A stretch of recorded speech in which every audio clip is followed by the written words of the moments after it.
Hello students, welcome to my channel. तो आज मैं आप सभी को इस वीडियो में क्लास 9th के चैप्टर नंबर 1 नंबर सिस्टम का एग्जाम्पल नंबर 7 करवाने जा रही हूँ।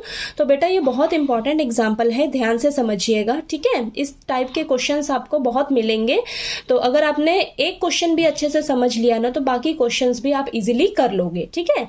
तो देखिए हमें एग्जाम्पल में दिया है, show that 0.333 is equal to 0.3 bar can be expressed in the form p by q where p and q are integers and q is not equal to 0।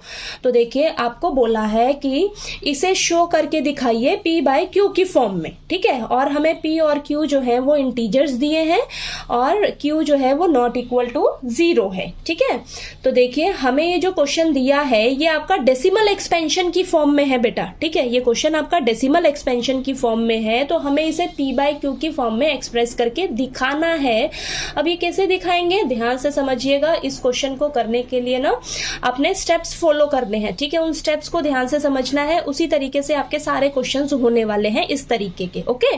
तो देखिए सबसे पहला स्टेप क्या है, पहला स्टेप है जो आपको क्वेश्चन दिया है ना, इसे आपने लेट कर लेना है x के इक्वल, ठीक है। सबसे पहला स्टेप यही है आपका। तो आपने लिखना है let x is equal to, क्या दे रखा है आपको, 0.3333, यानी कि 3 आपका बार बार रिपीट हो रहा है बेटा, ठीक है। 3 आपका बार बार रिपीट हो रहा है। तो पहला स्टेप आपने क्या करना है, जिस क्वेश्चन को आपने शो करना है p by q की फॉर्म में, उसे आपने x के इक्वल लेट कर लेना है बेटा, ठीक है। पहला स्टेप हो गया, इसको आपने मान लेना है फर्स्ट इक्वेशन, ठीक है। इसको मान लेना है फर्स्ट इक्वेशन, ओके।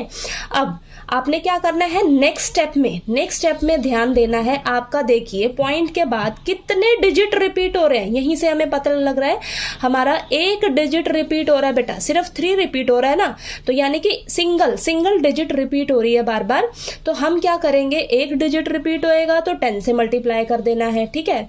दोनों तरफ अगर 2 डिजिट रिपीट हो रहे होंगे तो 100 से मल्टीप्लाई कर देना है, 3 डिजिट रिपीट हो रहे होंगे तो 1000 से मल्टीप्लाई कर देना है, ठीक है।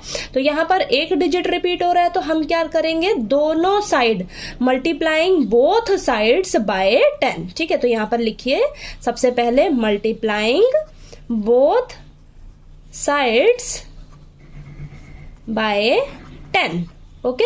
10 से आपने दोनों तरफ मल्टीप्लाई कर देना है। तो ये हो जाएगा 10 into x is equal to 10 into 0.33333, ऐसे चलता जाएगा। तो आपके पास क्या आ जाएगा, 10x इज इक्वल टू, 10 से मल्टीप्लाई करेंगे तो पॉइंट एक डिजिट शिफ्ट हो जाएगा, ठीक है। तो एक पॉइंट आगे हो जाएगा ये, ठीक है।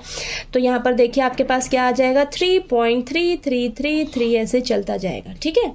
तो एक पॉइंट, ये जो पॉइंट है आगे ये एक नंबर से शिफ्ट हो जाएगा, ठीक है, यहां पर आ जाएगा, ठीक है। 10 से जब इसे मल्टीप्लाई करोगे, ठीक। तो ये आपके पास ये आ गया, इसको मान लो अब ये सेकंड इक्वेशन, ठीक है। इतना समझ आया। अब आपने बस क्या करना है, इस सेकंड इक्वेशन में से इस फर्स्ट इक्वेशन को माइनस कर देना है, ठीक है। तो इन स्टेप्स को ध्यान से देख लीजिए, आपने इन्हीं स्टेप्स को फॉलो करना है हर क्वेश्चन में, ठीक है। तो यहां पर देखिए सब्ट्रैक्ट इक्वेशन फर्स्ट इक्वेशन को हम सेकंड इक्वेशन में से माइनस कर देंगे, ठीक है। Subtract equation first from second equation, okay. तो देखिए आपके पास सेकंड इक्वेशन क्या है, सेकंड इक्वेशन में से फर्स्ट इक्वेशन को माइनस करना है। तो 10x माइनस एक्स, ठीक है, लेफ्ट हैंड साइड माइनस कर दी। और ये राइट हैंड साइड में देखिए सेकंड इक्वेशन में क्या है, 3.3333, ठीक है, माइनस 0.333333, ठीक है।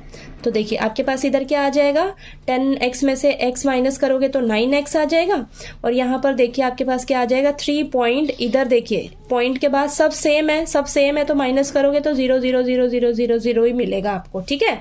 तो यहाँ पर क्या आ जाएगा, 9x इज इक्वल टू 3, यानी कि x की वैल्यू क्या आ जाएगी, 3/9। ये कैंसिल हो जाएगा, कैंसिल होके आ जाएगा आपके पास 1/3, यानी कि x की वैल्यू आपके पास क्या आ गई, 1/3, ठीक है। 1/3 आ गई x की वैल्यू। x को हमने क्या माना था, 0.3333, यानी कि 0.33333, इसकी वैल्यू आपके पास क्या आ गई है, 1/3 आ गई है, ठीक है, ठीक। तो ये देखिए आपने इसे P बाय Q की फॉर्म में लिखकर दिखा दिया। इसको अगर आप सॉल्व करके देखोगे ना, 1 को 3 से डिवाइड करोगे तो आपको यही मिलने वाला है, यही मिलेगा। ठीक है, तो इसको देखिए हमने P बाय Q की फॉर्म में एक्सप्रेस करके दिखा दिया। ठीक है, समझ आया आपको ये एग्जाम्पल? ठीक, तो चलिए अब एग्जाम्पल नंबर 8 करते हैं हम। ठीक है।